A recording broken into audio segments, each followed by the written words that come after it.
Fala galera, bem-vindos a mais uma vez aqui ao meu canal e nós estamos aqui com uma série de vídeos voltados ao concurso do INSS agora em 2016, prova dia 15 de maio, né? Bom, e através desse vídeo aqui nós estamos vendo sobre os direitos e deveres da Constituição Federal. E hoje eu quero falar para você, a partir desse vídeo, sobre o direito autoral, que é um direito também, na verdade, que está lá estabelecida pela Constituição Federal, ok? Então, veja bem, deixa eu só, aqui ó, nós temos aqui ó, direito autoral, você está acompanhando aí comigo, não tá? Direito autoral faz parte dos direitos e deveres individuais e coletivos, e o autor tem direito exclusivo.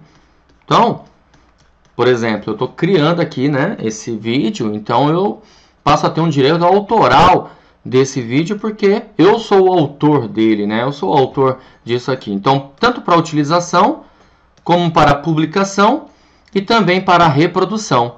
E é transmissível, né? É transmitido aos herdeiros no tempo que a lei fixar. Vale lembrar também que a lei protege a criação industrial, tá vendo aqui, ó, a criação industrial, a propriedade das marcas, o nome das empresas e outros signos distintivos. E os inventores, olha só, direito autoral de inventos industriais tem privilégio aí temporário. Por quê? Porque, na verdade, aquele inventor de inventos industriais, evidentemente que isso acaba acontecendo aí a ideia da supremacia do interesse público sobre o privado, né? Então, esse é um invento industrial, acaba, na verdade, fornecendo para todas as pessoas. Então, cai no princípio da finalidade, do bem comum, essa coisa toda.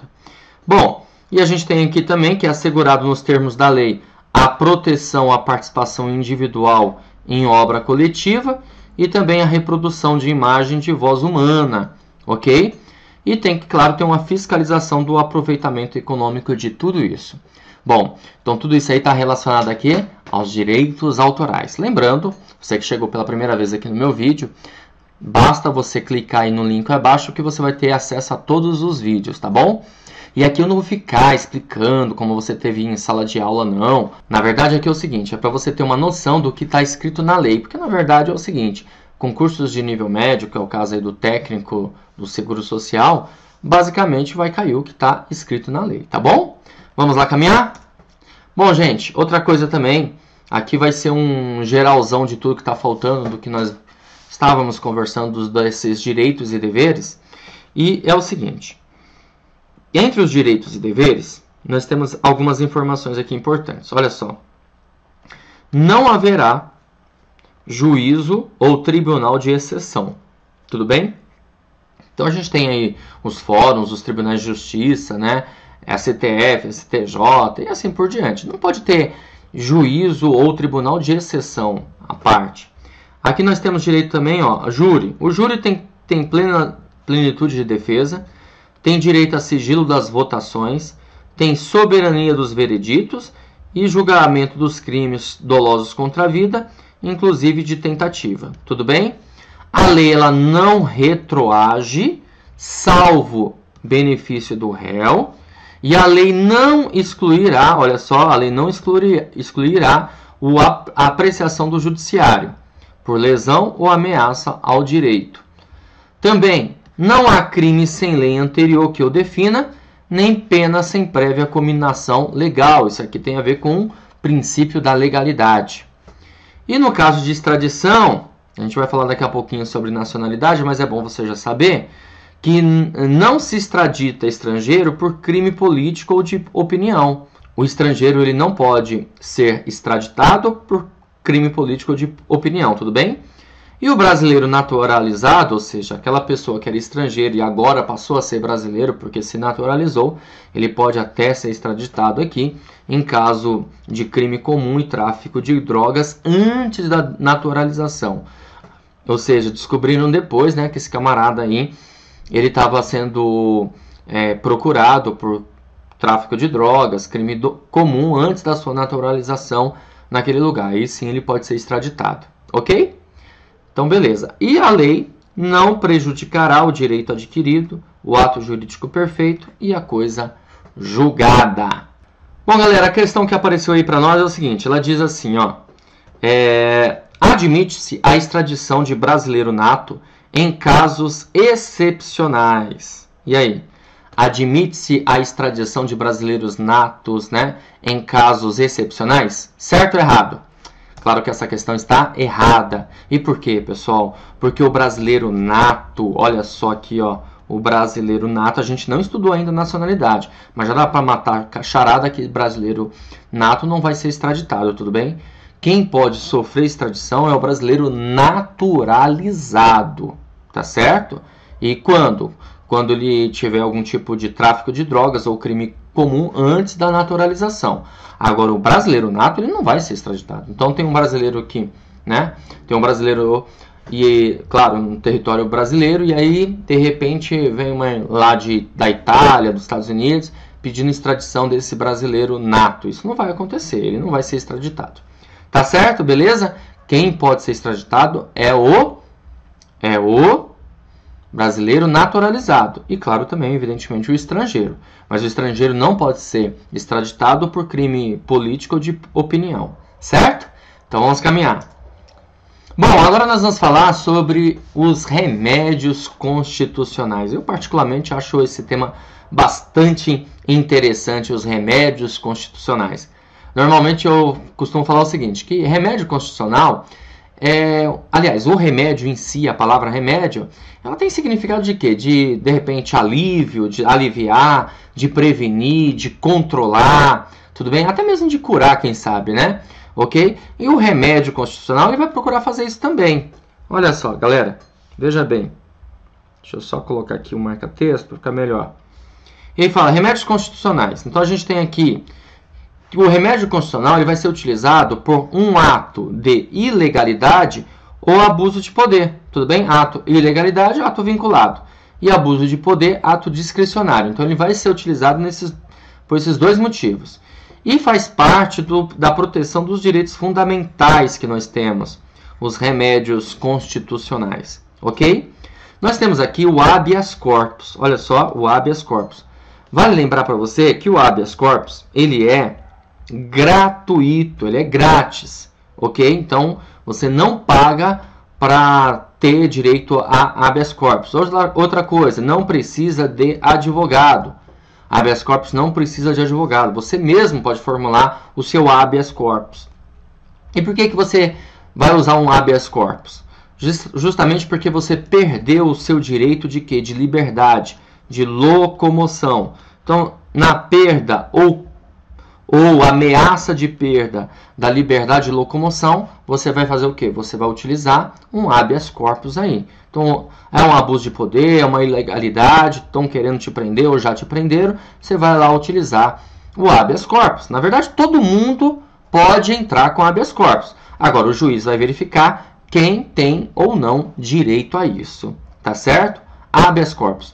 A gente pode ter um habeas corpus aí preventivo, ou seja, antes mesmo da prisão, e nós podemos ter um habeas corpus libertatório, ou seja, já ocorreu a prisão, você perdeu a sua liberdade e aí você utiliza.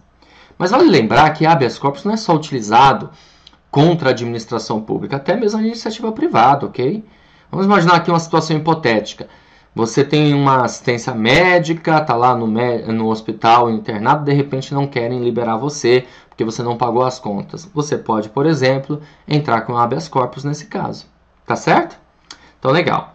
A gente também tem aqui o mandado de segurança. O mandado de segurança, ele visa proteger, na verdade, o direito líquido, olha só, o direito líquido e certo.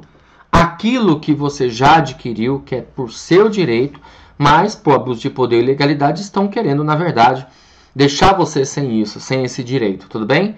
Ó, já que nós estamos estudando para concurso público, acho que eu poderia dar um exemplo, no caso do concurso público em si.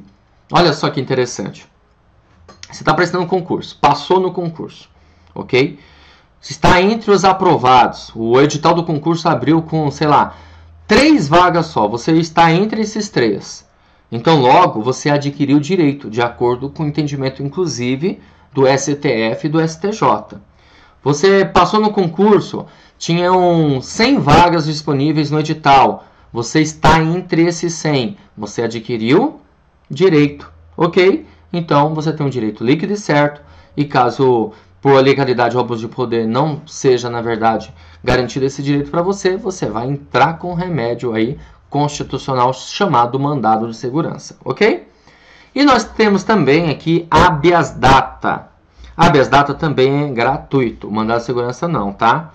Habeas data, pessoal, serve para você, na verdade, olha só, corrigir dados, tá bom? Correção de dados, retificação de dados, e também para que você tenha direito a acesso à informação, tá bom? Direito a acesso à informação. É uma forma de você utilizar esse remédio constitucional chamado habeas data. E mandado de injunção, galera, serve para você, na verdade, entrar com a mandado de injunção quando falta uma norma regulamentadora. Quando, na verdade, não existe uma lei específica sobre um direito que nós já temos aí na Constituição Federal, tá? Então, falta uma norma regulamentando aquele direito e aí nós entramos com o quê? Com o mandado de injunção. Por exemplo, o direito de greve está na Constituição Federal para os servidores públicos, mas não tem uma lei específica sobre isso. Então, dá para a gente entrar aqui com o mandado de injunção, ok? E, por fim, pessoal, nós temos aqui a ação popular. A ação popular, pessoal, serve para você proteger o patrimônio público. É um ato lesivo contra o patrimônio público, pode ser a área social, ambiental, tudo bem? E aí você vai utilizar esse remédio constitucional para proteger esse ato lesivo contra o patrimônio público. Ficou claro isso? Tudo bem? Legal, pessoal. Então, esses são os remédios constitucionais. Claro que não expliquei detalhadamente, mas eu acho que com certeza você conseguiu entender o principal. Vamos lá caminhar? Nós vamos resolver questões agora a respeito desse assunto. Vamos lá? Bom, a primeira questão apareceu aí para você e ela diz assim, ó. Será concedido habeas corpus àquele que sofrer ou se achar ameaçado de sofrer violência ou coação em sua liberdade de locomoção por ilegalidade ou abuso de poder? Certo ou errado? É isso aí, pessoal. A questão está certíssima. Você tem direito, vai ser concedido a você habeas corpus por conta disso mesmo. Ilegalidade ou abuso de poder. Ou seja, houve aí o quê? Uma ameaça de você sofrer uma violência ou coação em sua liberdade. Ou seja, perder a sua liberdade. Perder o direito de locomoção que nós temos, tá bom? Ah, mas e o cara que vai ser preso? Gente, é o seguinte. A regra é, você tem direito à liberdade. É claro que uma pessoa que vai ser presa é porque ela cometeu alguma coisa e ela está sofrendo uma penalidade. No caso aí, um processo aí penal, tudo bem? Ela vai responder criminalmente por aquilo e se ela realmente for culpada, ela vai realmente ser presa por um determinado período, tempo. A lei, você vê que a lei de direito de liberdade não é absoluto assim, quer dizer, a pessoa pode ser presa, pode perder o direito de locomoção, mas ela vai passar, vai ter direito a se defender, ampla defesa, contraditório, essa coisa toda. Beleza? Vamos resolver então a próxima questão. A próxima questão diz assim: o habeas data é o instrumento adequado para afastar ilegalidade de privação do direito de liberdade. Certo ou errado? Errado, né, pessoal? Porque aqui não seria habeas data, como está aqui na questão. Deixa eu só pegar aqui a canetinha. E sim, o correto aqui é habeas corpus e não habeas data, tudo bem? É habeas corpus, beleza? Ixi, onde foi parar o xizinho, né? Tá aqui, ó, x. Beleza? O xizinho tá errado. É habeas corpus, que é o instrumento adequado para afastar a ilegalidade de privação do direito de liberdade. Vamos caminhar então? Vamos lá.